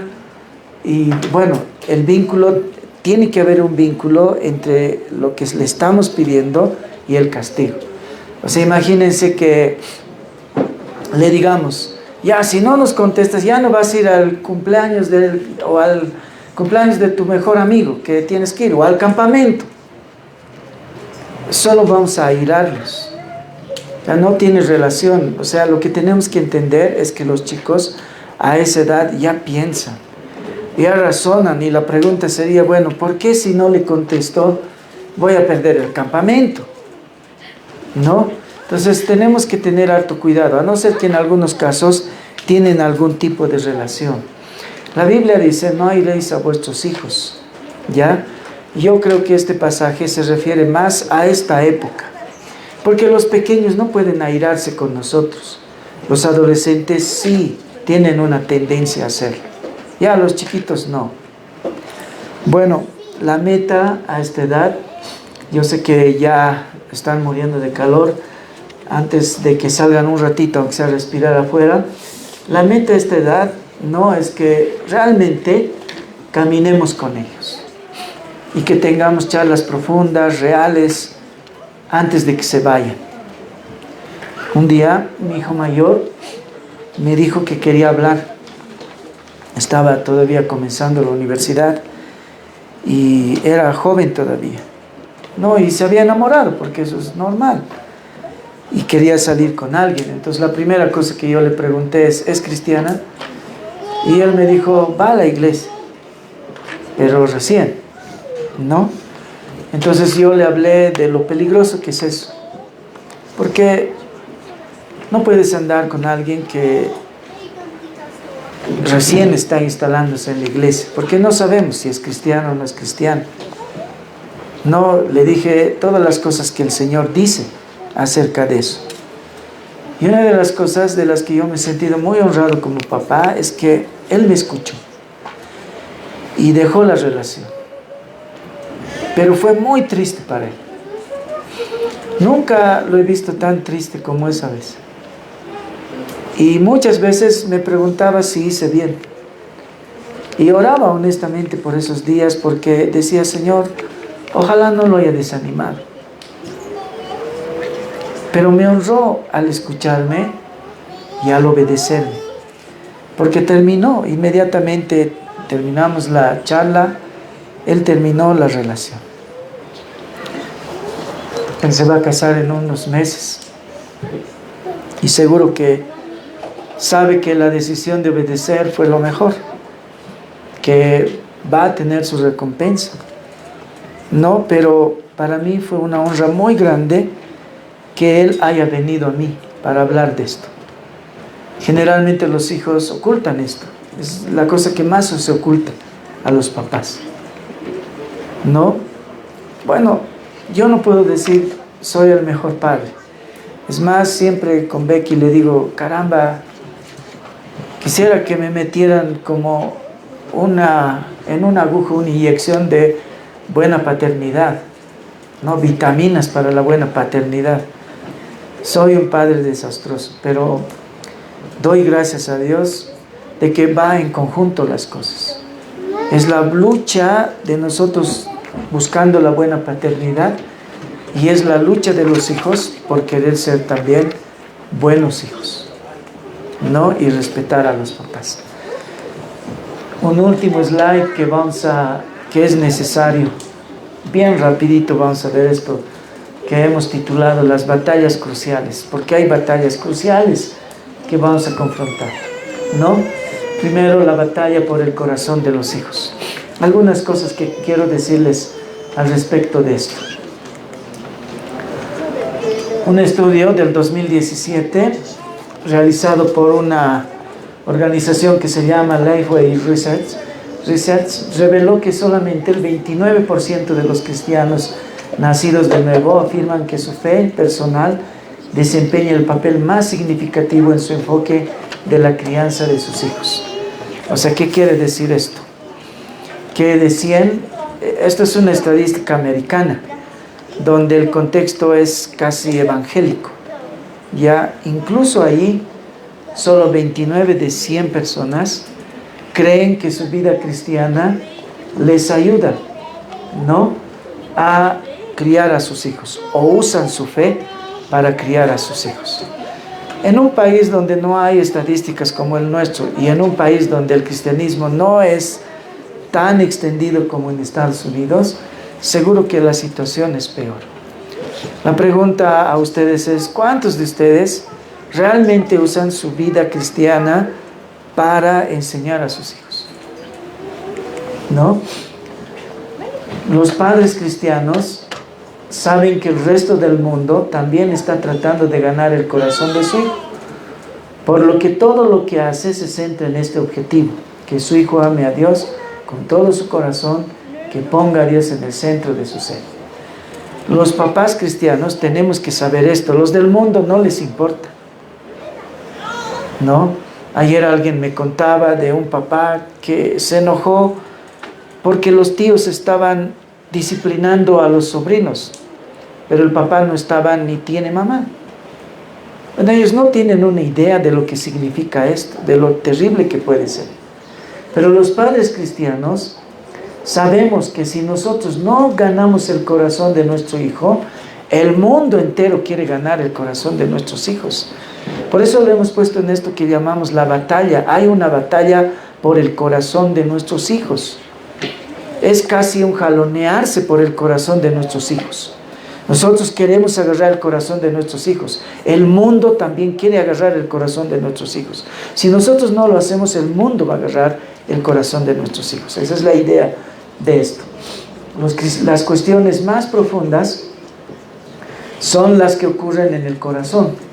Tu preocupación es desenmascarar el pecado de tu hijo, ayudándole a entender cómo refleja un corazón que se ha desviado. Eso nos lleva necesariamente a la cruz de Cristo, ¿no? O sea, a esta edad, nuestra preocupación más grande, ¿no?, es que vamos a buscar en el corazón, vamos a escarbar. Ya no son las cosas que han hecho, es qué es lo que motiva esas cosas. Eso es en lo que nosotros nos vamos a enfocar, ¿no? Y cuando hacemos eso, vamos a encontrar que no tiene solución. Y eso nos va a aferrar necesariamente a la cruz de Cristo. Por eso tal vez, Paul Tripp dijo que esta edad es una oportunidad. ¿Qué tipo de oportunidad es la edad de la adolescencia? Es la oportunidad de llevarles al Evangelio. O sea, el pecado es una oportunidad para llevarles al Evangelio, ¿no? Cuando ves que tu hijo, y es doloroso, ¿no? Como padres, realmente queremos que nuestros hijos sean casi perfectos, pero la Biblia dice que el hombre no tiene esa perfección por la caída, por su pecado. Entonces, lo que nosotros oramos, ¿no?, con Edgar es lo mismo que la madre de Hudson Taylor ora, ¿no? Que dice: Señor, muéstrame, ¿no?, los pecados de mis hijos, por más vergonzosos que sean, porque cuando realmente los hijos pecan, los padres sufrimos. Pero cuando los padres podemos ver el pecado de nuestros hijos, podemos utilizar como una oportunidad de llevarlos al Evangelio, de que hay esperanza, de que puedes arrepentirte y puedes creer en el Señor y obedecer. Siempre en el Señor hay una nueva oportunidad. Dice, las misericordias de Dios son nuevas cada día, ¿no? Otra cosa, el cambio del corazón no ocurre de la noche a la mañana. O sea, no es que mañana ya saben todo, entonces van a hacer algo. No, pero como dice un autor, gracias a Dios, somos padres a largo plazo. Imagínense que nos dan la oportunidad de moldear el corazón, la obediencia de nuestros hijos, 6 años. 6 años más o menos. Y luego nos dan la oportunidad de caminar con ellos unos 15 años más todavía, a veces 20 más. Entonces, con razón no tenemos nosotros justificativo delante del Señor, porque somos padres a largo plazo. No tenemos que rendir cuentas así en un año, no nos da Dios un año para hacer el trabajo. Somos papás a largo plazo, ¿no? Finalmente, ser padres es un trabajo entonces urgente, sí, pero no es un trabajo rápido. Es día tras día, año tras año, no década tras década, a veces que vamos a enseñar la palabra de Dios, el Evangelio y lo que espera Dios de su pueblo. Ya entonces es mucho tiempo el que tenemos para criar a nuestros hijos. batallas reales. ¿Por qué hemos puesto esto? Hay dos cosas que tenemos que de verdad poner el corazón ahí para trabajar en este asunto, porque son las batallas reales de nuestros adolescentes, ¿no? La agenda y el enamoramiento, ¿no? Eso desde tiempos remotos, ¿ya? Que tu hijo, hay algunas cosas que queremos decirles en cuanto a esto de la... Bueno, estamos viviendo una época en la que el movimiento LGBT y todo esto está normalizando tanto esto del derecho a la orientación sexual, es decir, de género, la identidad de género. Por lo tanto, como cristianos no podemos solo voltear la mirada hacia otro lado, ¿no? Entonces, y la Biblia nos habla mucho sobre esto, ¿no? Y lo primero que, no voy a dar detalles, pero una cosa que los papás y mamás tenemos que asegurarnos es de que nuestros hijos puedan tener una visión de la masculinidad y la feminidad antes de que se vayan de nuestra casa, ¿sí? Que eso pueda quedar tan arraigado en ellos, pero no es nuestra opinión, sino es lo que la Biblia dice sobre ser hombres y ser mujeres, ¿no? Y eso es todo un taller que podríamos dar, pero es un objetivo dentro de la paternidad. Y esto no empieza en la adolescencia, ¿no? Esto empieza desde que nacen, ¿sí? Porque tal vez un médico podría explicarlo mejor, pero por cuestión de las hormonas, ¿no? En cada etapa, en cada edad, ¿no? Se derrama hormonas de tal manera que tener un modelo de hombre y de mujer se hace necesario. ¿Y quién cumple ese rol? O sea, ¿quién está llamado? El papá y la mamá. Yo sé que en algunos puede surgir la pregunta, ¿y qué pasa si no hay papá, ¿no? Si no hay mamá?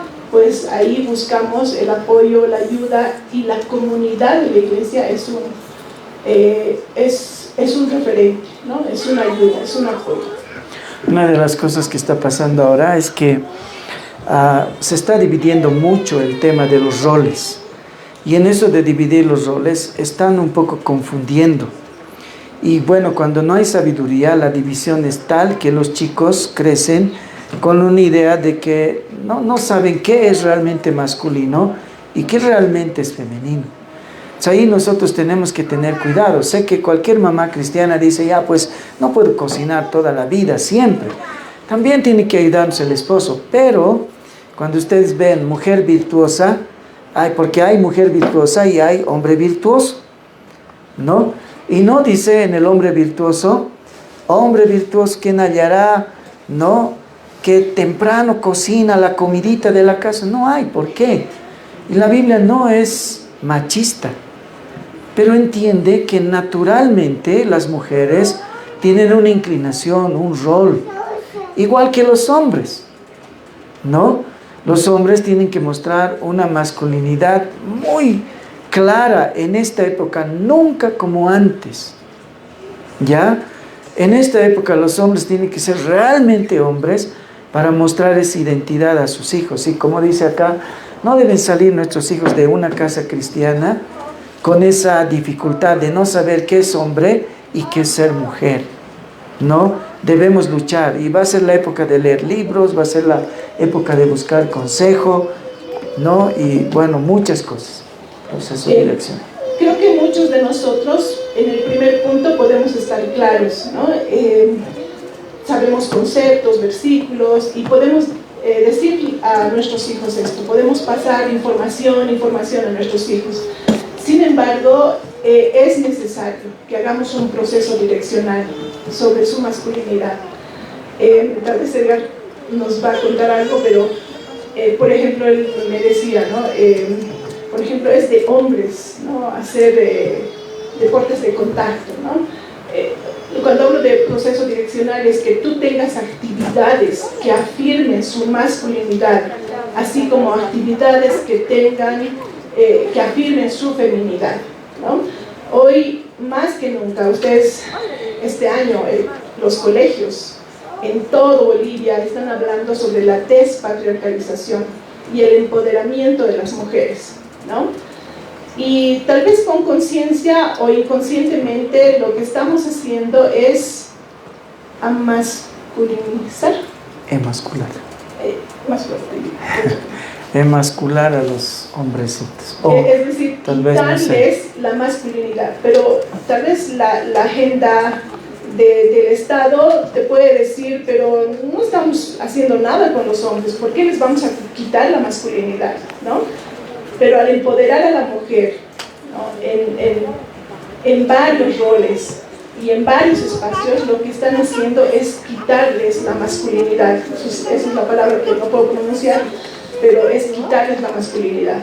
Por eso es tan necesario no solo darles información sobre quién es, cómo es ser hombre según la Biblia, sino también hacer un proceso direccional, ¿no? Tal vez Edgar puede aclarar un ejemplo. Bueno, yo me sorprendí de una cosa que leí recientemente, que dice que hay toda una agenda, pero tan direccionada, de tal manera que inclusive el tema de los recreos está en contra de la masculinidad de los hombres, porque por naturaleza los hombres vamos botando hormonas en ciertas épocas de la vida que afirman nuestra masculinidad, pero raramente y no solo casualmente los recreos se han ido acortando. Esto es un estudio, no es algo que he sacado del internet, es un estudio que leí que decía que, por ejemplo, en los Estados Unidos, antes el recreo duraba casi 1 hora, porque ellos pasan bastante tiempo en el colegio. Pero de ahí se ha ido reduciendo, hasta que en muchos colegios, considerados buenos colegios, no hay recreo. Ahora uno diría, eso no es un problema. En Bolivia también pasa, los mejores colegios no tienen recreo, porque la idea es que no van a desperdiciar el tiempo. O en algunos colegios está prohibido jugar fútbol, ¿no? Cuando yo era chico, éramos 800 creo en el Colegio Bolívar. Ya si alguno ha estudiado en el Colegio Bolívar. Éramos mucha gente. Habían 2 canchas. Y en esas 2 canchas no sabíamos quién era de nuestro equipo, ¿no? Porque estaba así, tan lleno como estamos ahorita. Y no sabíamos cuál era nuestra pelota, pero jugábamos y nos caíamos, nos rompíamos la nariz. Era así. ¿Por qué? Porque la masculinidad nace de eso, de deportes fuertes, de deportes que tienen choques, porque eso es parte de la masculinidad. Entonces en muchos lugares este estudio dice, les han quitado los juegos bruscos, porque consideran bruscos, y peor, en otros lugares les han quitado el recreo. Muchos de ustedes estudian o tienen hijos o hermanitos o lo que sea, donde se alegran de que su recreo no es largo. Parecía una cosa que no era dañina, pero dice que va totalmente contra la masculinidad, porque los masculinos se hacen masculinos en la torpeza, en la bruteza, en caerse. Algunos están felices de que su hijito, no, mi hijito no es torpe, mi hijito juega, no sé, algo de mujeres, digamos, ¿no? Y están felices, ¿ya? No es torpe. No, los hombres son torpes por naturaleza. Quiero terminar con esta partecita. Conozco un hombre que tiene sus ritos, sus hitos con sus hijos. Y a veces hace, y eso tiene que ver, dice mi esposa, con el tercer punto, así que... Pero tal vez no te vas a olvidar lo que vas a decir. Bueno, yo quiero un poco admirar esto en mi esposo, porque él, de manera natural, ¿no? Con mis hijos varones, impulsa, por ejemplo, a hacer caminatas, ¿no? No saben cuánto hormonalmente eso puede ayudar a un muchacho, ¿no? En el colegio donde yo trabajaba antes, a la edad de 13 años, el colegio los llevaba a una caminata, ¿no? Como un hito, ¿no? Que vamos a hablar enseguida, ¿no? Entonces, son cosas que pueden ayudar, ¿no? Porque es una cuestión física y netamente ligado a los hombres. Quería decirles, además de eso, antes, que hay otro estudio, y esto lo digo como maestra, en la que los colegios ahora, y no estoy hablando solo de Bolivia, están direccionados a que las mujeres tengan éxito, ¿no? Y solo les voy a dar un ejemplo, como maestra, ¿no? Cuando ves una carpeta, por ejemplo, ¿no? Los adolescentes me van a entender y los jóvenes, y tienen que revisar tu carpeta, ¿sí? Normalmente vas a ver de las señoritas con margen, unas flores, unas letras con colores, ¿no? Poner papelitos, colores y todo. Y de seguro la maestra va a calificar con un 100 sobre 100. Pero el varón va a venir y va a presentar algo más simple, sin margen, sin mucho adorno, y la maestra va a poner un 80, un 70, ¿no? Entonces el varón, ¿qué va a asumir con eso? Que lo que debe hacer es decorar las flores y poner esas cosas.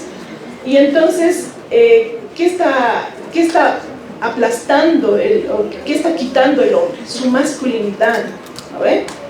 ¿Te das cuenta? Y se está inclinando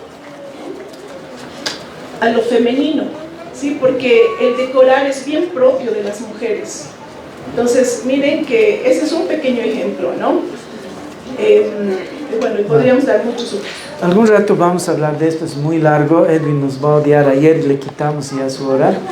Entonces, hitos, cuando hablamos de hitos, ceremonias, ideales, son cosas que tenemos que hacer para afirmar ya sea la masculinidad o la feminidad, ¿no? Les decía, yo conozco un hombre que un día en el YouTube estaba, bueno, en el Facebook, decía que llegaba el gran día, y el gran día era tirar una gran roca junto con sus hijos hombres desde un cerro a unas llantas que no sé qué iba a aplastar. Y yo dentro de mí decía, ¿a quién se le ocurre hacer eso? Pero era el rito de un padre con sus hijos hombres, ¿ya? Y bueno, yo decía, qué tontería más grande, pero más tarde leyendo, viendo la vida, me di cuenta que eso es lo que les da hombría. O sea, era un papá, porque él no es hay papás que nunca maduran, ¿no es cierto? Hay de esos que hacen macanas, no, pero no es porque quieren mostrar masculinidad a sus hijos, sino nunca han madurado. Este sí ha madurado, pero él agarra como un hito, un rito. Ya has cumplido 16 años, ahora es 16 años la edad de tomar retos difíciles. Entonces era tirar una piedra sobre unas llantas, algo muy peligroso, pero ya lo han hecho, están vivos, ya. Son cosas que a veces uno hace, como Becky dice, la última caminata que nosotros fuimos con mi hijo del medio, nos perdimos. Hemos rodado cerros, nos ha buscado los bomberos, bueno, todo ha pasado, ¿no? Pero aunque no crean, esas cosas han provocado en nosotros echar esas hormonas de masculinidad, ¿no? Perdernos, o sea, alguna vez tienes que perderte, o sea, no todo puede ser en línea recta, digamos, ¿no? La idea, lo mismo las mujercitas, ¿no? A mí me gusta las cosas que hemos aprendido en la iglesia donde estamos. Viene mucha gente de afuera y ellos traen sus propios ritos, sus propios hitos, como les llamamos, sus ceremonias. Y hemos aprendido bastante de ello. Y hay cositas lindas que marcan la vida de los chicos. Por eso, esto es tan largo, pero tenemos que leerlo, tal vez, o escuchar de algunas personas. Una vez Becky me dice, vamos a hacer la fiesta de la teté. ¿Qué es la fiesta de la teté? No tiene sentido, digamos, ¿no? Pero era la fiesta donde mi hijita va a dejar de lactar. Hemos probado por todas las formas de que deje de lactar, pero no saben que esa es la parte difícil, ¿no? Pero Becky hizo así el hito va a ser, hasta aquí vas a lactar y vamos a hacer una fiesta porque vas a pasar a otra etapa, ¿no? Y bueno, hicimos la fiesta de la teté con invitados. Ella hizo su lista de invitadas, con globitos, así, con todo ahí en la casa, ¿no? Y estaban las personas más queridas. Hicimos la fiesta de la teté. Ese fue el hito. Ahí acabó y ella dijo, hasta aquí he lactado y de aquí comienza otra etapa. Entonces, si ustedes, Dios nos ha hecho tan creativos que podemos hacer cosas. Eso no es pecado, eso es usar la creatividad, lo que hemos hablado ayer, la sabiduría, ¿no? Hitos que van a marcar la feminidad de nuestras hijitas, la masculinidad de nuestros hijos. Ahora, no por eso no incendien su casa, o sea, hagan algo razonable, pero hagan cosas que marquen la vida de ellos. Que tu hijo sepa con toda certeza el propósito del noviazgo y el matrimonio. Esto no es de esta época. Los adolescentes se van a enamorar. Hormonalmente va a suceder eso en ellos. Entonces todos tenemos que estar preparados para ver qué vamos a hacer, ¿no? Hay algunas cositas, solo cositas que tenemos que saber. Entender que los sentimientos y la atracción al sexo opuesto es natural y es normal. Ya, papás, no tenemos que asustarnos cuando el adolescente nos dice estoy enamorado. Sí tenemos que asustarnos si nos dice que se quiere casar. Pero si están enamorados, eso es lo más natural que puede pasar. Entender que, sin embargo, hay límites que no deben ser rebasados para no caer en pecado. Entonces, ¿qué vamos a hacer? Realmente ahí lo que vamos a hacer es moderar, ¿no? No le podemos prohibir no sentir atracción. Eso Dios ha puesto en nosotros, ¿ya? Pero lo que sí podemos es marcar la cancha. ¿Qué cosas puede hacer y qué cosas no puede hacer? ¿No? Darles una visión bíblica del noviazgo y del matrimonio. Ya son temas grandes que hoy no lo vamos a poder ver. La última batalla. La batalla con el remordimiento. Yo sé que muchos de aquí, y eso es lo que no queremos, se van a ir diciendo, lo ha arruinado todo, no ha hecho nada de lo que hay que hacer. Y bueno, hay algunos que tienen ya hijos grandes, que ya son grandes, ¿qué vas a hacer con ellos? Yo muchas veces he estado en lugares donde gente llora y dice, ¿por qué no sabía esto antes? ¿No? Y es de lo que brevemente Becky les va a hablar un poquito. La culpa, los papás, es totalmente natural, porque somos imperfectos y hay muchas cosas que no hacemos, ¿no? Dejamos de hacer, o a veces las hacemos mal, pero dice, para quien está en Cristo no hay condenación, ¿sí? Y en vez de sentir culpa debemos ir al Señor, ¿no? Para ser fortalecidos, arrepentirnos, creer y obedecer donde estemos. Si nuestro hijo tiene 20 y tantos años, 30 y tantos años, si nuestro hijo tiene 7, 8, ya hemos pasado la primera etapa, si nuestro hijo tiene 2, podamos ir al Señor. Y bueno, 3 cosas tal vez activas que puedes hacer ya en la práctica. Primero, si has fallado, pues entrevista a tu hijo, ¿no? Habla con él, de qué forma tú lo has dañado, de qué forma te has equivocado, ¿sí? Confiesa tus pecados a Dios, confiesa tus pecados a tus hijos, diles que eres imperfecto y que te has equivocado, tal vez en los propósitos que Dios tiene, tal vez no has mostrado un ejemplo de integridad en tu casa. Confiesa tus pecados. Y por último, anima a tu hijo con una bendición. Y bueno, la bendición la entendemos como alienta a tu hijo, ¿no? Los hijos es una forma de entablar una relación con ellos, ¿no? Decirles, yo reconozco que el Señor te ha dado esto, aquello, estas habilidades, Dios te ha hecho de tal manera y yo lo aprecio y lo amo. Así que vamos a ir adelante y vamos a cambiar las cosas, ¿no? Nuestra relación. En el Evangelio siempre tenemos esperanza, ¿sí? Siempre hay una nueva oportunidad de volver a empezar. Sí, y eso es con lo que queremos terminar. Hace unos años atrás fuimos a una conferencia con Becky, con un hombre que les animo a que lean sus libros. Han leído algunos acá, se llama Rob Rienow. Rob Rienow ha escrito mucho sobre la familia y él dio una linda conferencia, pero una hermana casi en lágrimas, porque él habló igual de estas edades, porque estas edades nomás también puede ser padre. Entonces dijo, ¿y qué para los que tenemos hijos grandes, los que hemos fallado, los que ya no podemos hacer nada? Entonces casi en lágrimas la señora le dijo a él, usted no nos ha enseñado nada. Le dijo, ¿qué podemos hacer? Y él dijo, pueden orar. pueden orar, ¿no? Porque, cierto, el rol de papá no acaba nunca. Y si se han equivocado, si no han hecho lo que tenían que hacer, si sus hijos ya han terminado esa etapa en la que tienen que ser educados, todavía se puede hacer, ¿no? ¿Y qué es esa parte que pueden hacer? Orar con sinceridad. ¿Creen en Dios? Si creen en Dios, Dios puede hacer. Tienen que creer en Dios. Si no, estamos aquí en vano, somos hipócritas. Si creemos en Dios, creemos que Él lo puede hacer todo. Entonces tenemos que orar. San Agustín fue un hombre pervertido, fue un hombre que andaba en las peores cosas. Él tenía que haber muerto acuchillado o en la cárcel. Pero su mamá oró. ¿Saben cuántos años? 20.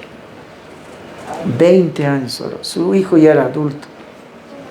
No había nada que hacer. Nada en términos humanos. Todo en los términos de Dios. Así que oró. Y no ha habido un teólogo más grande que San Agustín. Pero su mamá oró por 20 años.